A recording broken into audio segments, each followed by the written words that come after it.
qu'implique cet état d'urgence. Amnesty International, du discours en cours. Effectivement, la sécurité est un droit, mais elle ne se marchande pas avec les droits humains. Il ne peut y avoir sécurité ou droits humains, il ne peut y avoir un nouvel équilibre entre sécurité et droits humains comme on l'entend maintenant depuis des mois. Chaque fois que les droits reculent, chaque fois que nos protections reculent, c'est aussi notre sécurité qui recule. Parce que ce que l'on oublie souvent, c'est que l'État est là pour nous protéger de l'arbitraire. Or, les mesures qui ont été prises dans le cadre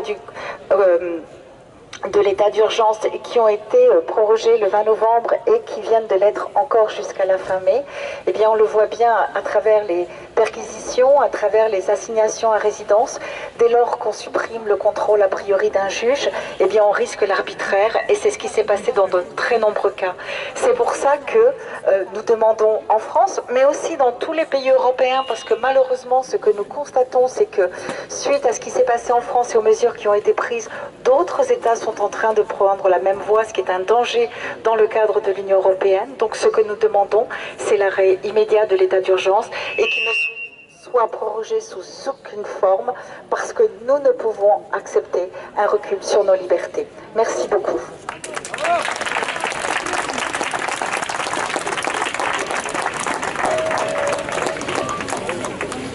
Oui, donc je suis Cécile Dumas, secrétaire départementale du Parti communiste et élue municipale à Antibes. Donc c'est avec plaisir que je suis au milieu de vous, tout d'abord parce que le Parti communiste est signataire de l'appel et qu'il est évident que l'état d'urgence, pour moi, ne représente pas la République et le pacte républicain, dans tous les cas, que la France avait signé avec son peuple. Liberté, égalité, fraternité ne peuvent pas être appliquées en état d'urgence. Donc simplement, il y a une grosse bataille qui se passe actuellement au Sénat. C'est pas sûr que le gouvernement puisse aller jusqu'à son envie de congrès. Donc continuons cette bataille et je suis persuadée que les multiples manifestations qu'il peut y avoir aujourd'hui peuvent compter dans cette bataille pour le fait, au moins mettons-les en échec, que ça ne passe pas au congrès et que ça ne soit pas un état d'urgence qui paraisse normal. C'est pas un état normal pour une grande démocratie comme la nôtre.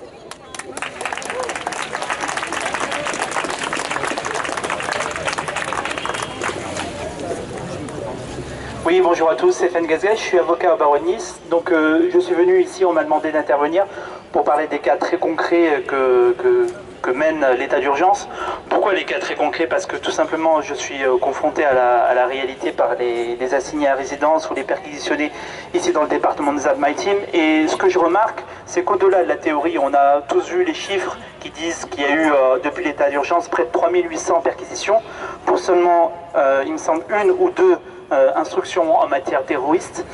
On a l'impression que la mesure phare prise dans les cadres de l'état d'urgence que sont les perquisitions, concrètement, elle vise à théoriser les personnes qui sont cibles de cette perquisition et ne donne pas de résultats.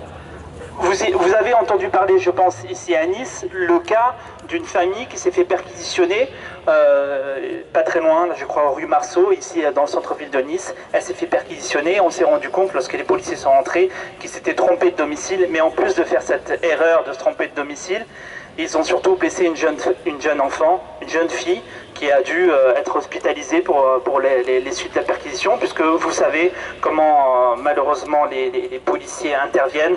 Ils interviennent souvent avec beaucoup de violence, beaucoup de dégradation, et ces dégradations-là, aujourd'hui, on n'a pas l'État qui reconnaît sa responsabilité et qui rembourse les familles.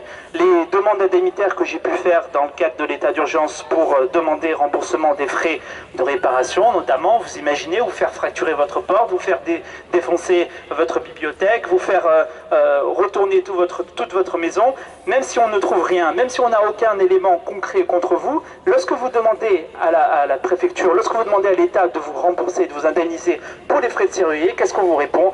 Nous sommes dans l'état d'urgence, il n'y a pas de faute grave de l'administration, on ne vous remboursera pas. Donc l'état d'urgence, quelle est la vraie difficulté? Aujourd'hui, je comprends qu'effectivement, il faut qu'on prenne toutes les mesures nécessaires pour combattre le terrorisme, l'islamisme radical et les menaces qui pèsent sur notre démocratie. Mais ce qui m'inquiète, moi, et je suis, comme tous, bercé par l'histoire de notre pays, ce qui m'inquiète, c'est que si jamais on se retrouve en France avec un gouvernement qui ne respectent plus l'ordre républicain, qui ne respectent plus les principes de la démocratie.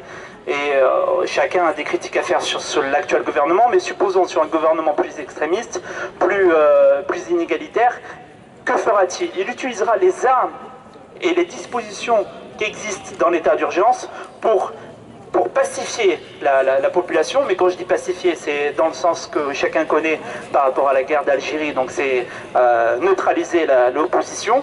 Il utilisera les mesures de l'état d'urgence pour assigner à résidence ses opposants politiques, et il utilisera toutes les mesures qu'il dispose dans le cadre de l'état d'urgence ou dans le cadre des dispositions qui sont actuellement votées dans la réforme de la procédure pénale pour contraindre l'opposition à se la fermer. Permettez-moi l'expression. De toute façon, on en a vu l'illustration lorsqu'il y a eu la COP21 ici en France. La plupart des assignés à résidence étaient des militants écologistes, pas forcément connus pour être de gros délinquants. Voilà, je vous remercie et très sincèrement, continuons la mobilisation parce qu'aujourd'hui, on a certes une prolongation qui est censée s'arrêter à la fin du mois de mai, mais qui nous dit qu'on n'utilisera pas la Coupe du Monde de l'Europe, je crois que c'est l'Euro de football qui arrive, pour ensuite à nouveau prolonger l'état d'urgence indéfiniment. Je rappelle qu'en Égypte, on est resté 41 ans sous le cadre de l'état d'urgence. Je vous remercie.